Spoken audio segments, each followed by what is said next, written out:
Welcome to Your Healthy Kitchen from YRMC. Welcome to Your Healthy Kitchen. I'm your host, Rita Carey Rubin. There's not a lot of cooking going on in our kitchen today.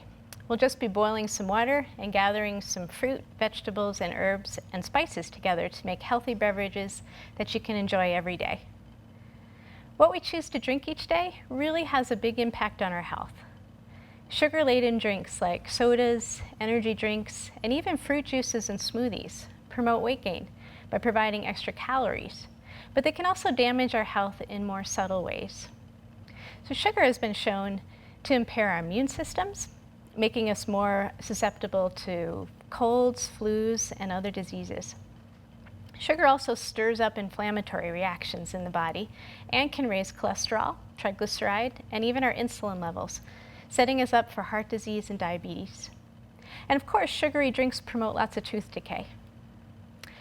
Artificially sweetened, sugar-free drinks are not great either.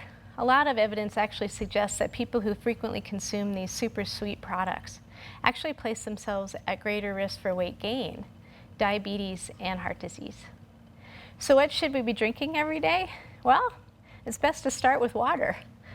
Water really is the best thing to drink to keep ourselves hydrated and feeling energetic throughout the day. However, I've heard from lots of folks who say they just aren't thrilled with drinking plain old H2O. So for anyone out there looking for some beverage inspiration, here are some ideas.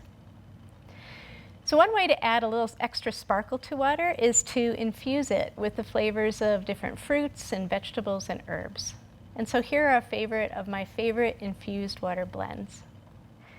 So if you remember, if you saw the video we did on cooking with mint, one of my favorite infused water blends is in that video. And you take some sprigs of mint, and with the herbs, it's nice to actually crush them a little bit between your hands before you put them in the water. It just helps to release more of their flavor. So we'll do some mint, some peeled sliced cucumber. And you want to peel your cucumber because the skin can actually impart a little bit of a bitter flavor into the water. So we've got cucumber, we've got some lemon slices, and then we'll also slice up some ginger. And to peel ginger, I usually just peel it with a knife. Some people use a spoon to sort of scrape off the skin, but I find it's just as easy to do it with a knife and a little bit quicker as well. And we'll slice up a few pieces of ginger, and then to release even more flavor into the water, take your knife and crush the ginger a little bit.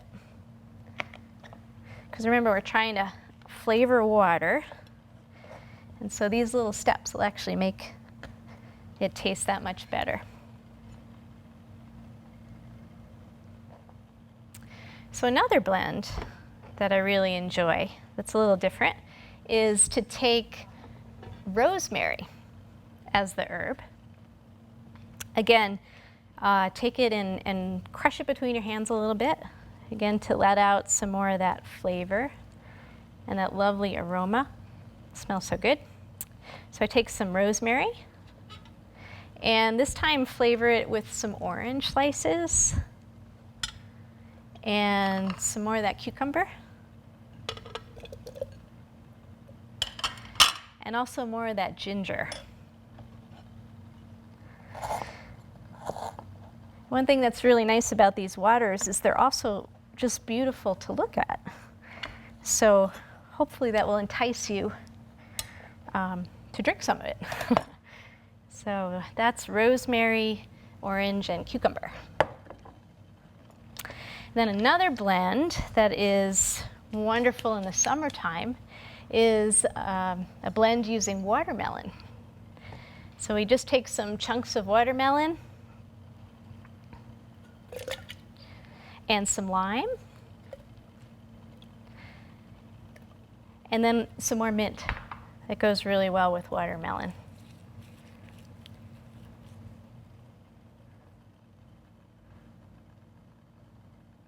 You may get a few seeds in there, so you have to pick those out.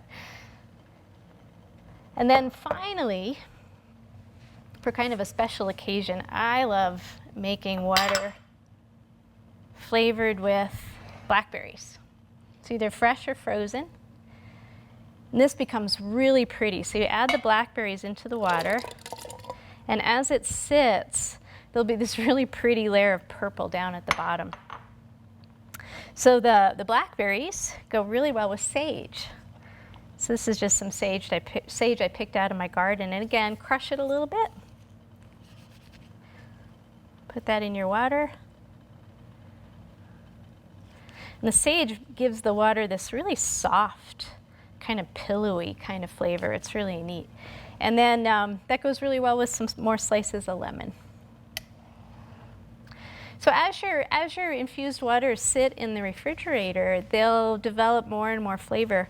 And also you'll benefit from all of those healthy phytochemicals that are found in the herbs and the fruit. They'll actually infuse into the water as well, along with the flavor, making that water even more nutritious.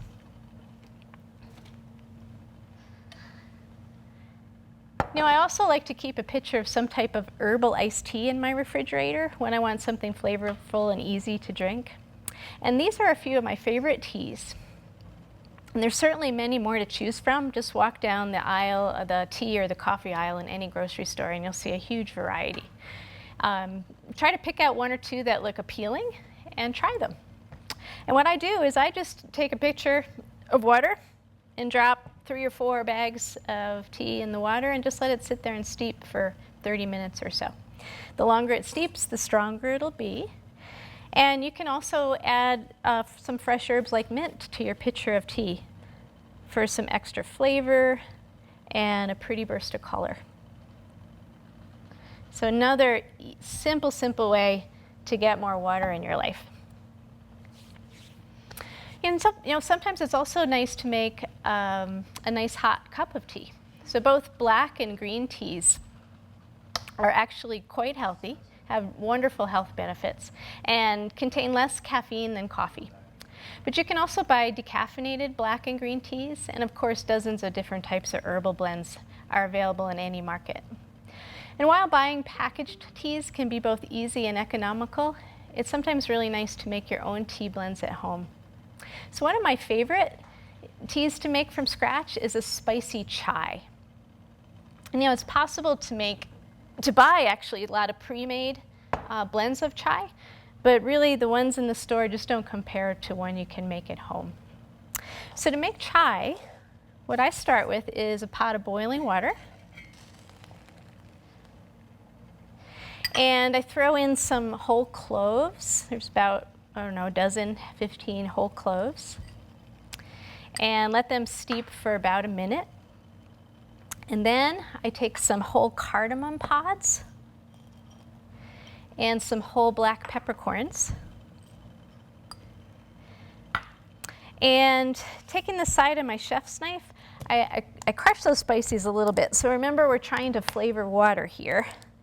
And if we crush these spices just a bit, it'll open them up and let more flavor infuse into your tea. So we'll throw those in our pot. And then add to it some whole cinnamon sticks and some more of that wonderful fresh ginger. There's about 8 slices of ginger here. And then all you do is let it sit and simmer.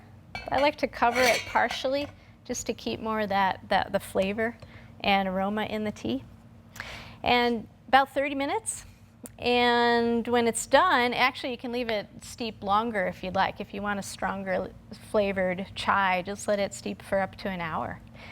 And when it's done, pull it off of the heat and then add just a teaspoon of either black or green tea, and you can use decaffeinated tea if you'd like, and let that steep for about 3 or 4 minutes, and you're good to go.